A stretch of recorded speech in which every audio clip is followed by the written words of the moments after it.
Ready? Con nam đã bắn được mất tiền không? Mất tiền đã. Bị đủ chưa? Mất tiền. Hay mặc không? Số lọc gần đây. Mất tiền. Lá rồi. Tiền hả? Có quan quá rồi cô. Mấy xì bài bao nhiêu?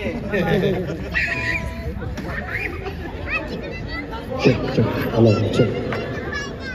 Number 10. Yeah, got ngay. Number 10. May mặc. 2025 Delhi NCR.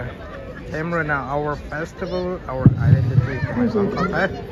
Organized by Rongmai Women Cultural Dance Group Delhi NCR.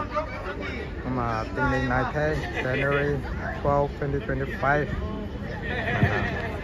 Ngày sẽ hăng hẳn. Phải thế cháu hãy đứng lên làm nếu có dạy này rồi không mà trở mong thế. Con nào hay cần nhận cái này xem Con xì sao? Con xì sao nó nè? Ngay gai đài. Bình yên là thôi mà không phải tàu phải dạy đâu như thế. Không có mình hứng về đi. Tuna cả càng đúng là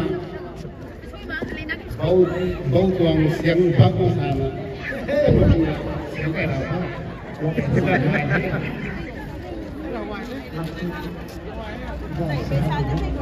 Tên mang khâu tay đi đi phong.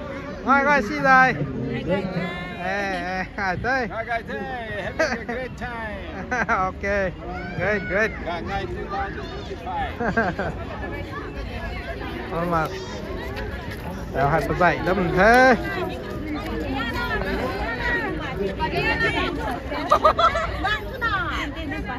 Cầm xì sao? Gần ngày ngoài đài. Làm tên một cái tụi bay. Mà tao hay khoảng đòn cái xẻm mắm thế nào thế hay lùi ra căn thể khoảng đúng không bắt thế nào đòn hay ra ngâm luôn drummer the great drummer mà su mấy gần thế này mai nè mai phù ni mà xẻm nó luôn thôi. Pazai harus pazai. United Builders India tuh freestyle mana mana karakter thế. India làm làm ai mà cái freestyle làm như thế nào? Làm mấy quầy đã làm thì mình sẽ làm.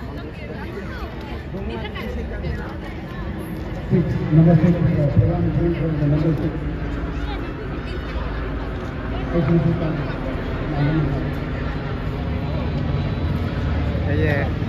Rongmai Women's Cultural Dance Troupe thế là có đại khẳng review cho các phòng thế. Yeah, tôi có đồng hàng sắp cho nó xuống đồng thế. Hãy mang hậu tay đi quên mang. August dạy khao mai đi thao ma. Mang hậu tay Người đi buông mang. August dạy khao mai đi thao ma. Sai su su ta là ghê tu na nai gian ta là ghê. Sai su su ta là ghê tu na nai gian ta là ghê. in sai su su ta la Tu na nai gian ta là ghê. Hãy subscribe cho kênh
Ghiền Mì Gõ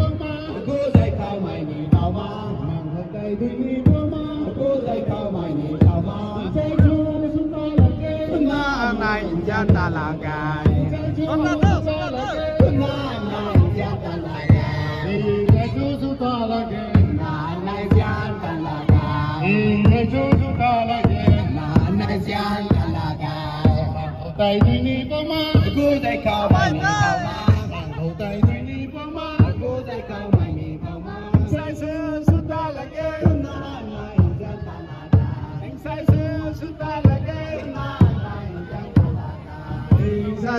bỏ lỡ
hình sai số chúng ta là kề nay gian ta là gai hình sai số chúng ta là kề nay gian ta là gai mẹ mang khẩu tay tuy ni bơ mơ cô dạy câu mày thì câu mơ mang khẩu tay tuy ni bơ mơ cô dạy câu mày thì câu mơ sai số chúng ta là kề nay gian ta là gai sai số chúng ta là kề nay gian ta là gai hình sai số chúng ta là kề nay gian ta là gai hình sai số chúng ta là kề nay gian ta là gai hay đây mang khẩu tay tuy ni bơ mơ cô dạy câu mày thì câu mơ sai số chúng ta là kề nay gian ta là gai sai số chúng ta là kề nay gian ta là gai hình sai số chúng ta là kề nay gian ta là gai hình sai số chúng ta là kề nay gian ta là gai mang khẩu tay tuy ni bơ mơ cô dạy câu mày thì câu mơ mang khẩu tay tuy ni bơ mơ cô dạy câu mày thì câu mơ sai số chúng ta là kề nay gian ta là gai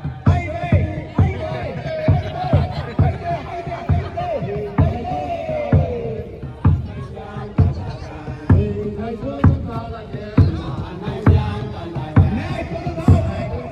cô dạy câu mày thì câu mơ nay gian ta là gai nay gian ta là gai sai số chúng ta là kề nay gian ta là gai cô dạy câu mày thì câu mơ cô dạy câu mày thì câu mơ hình sai số chúng ta là kề nay gian ta là gai sai số chúng ta là kề nay gian ta là gai sai số hậu đây hậu đây